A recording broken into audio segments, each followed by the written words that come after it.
You actually felt your shoulder blade drop, so that means it's unglued from the rib cage. On this one, even better. I feel like there's so much more opening in my back. Exactly. Yeah. And that's the whole point. Motion is life. And we're working on segmental motion, so that's what you described.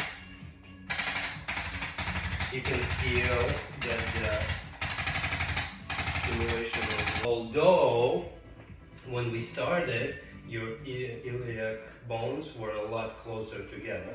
So definitely releasing the tension here, and you're starting to unlock here, which will help you with your goal of being a mommy.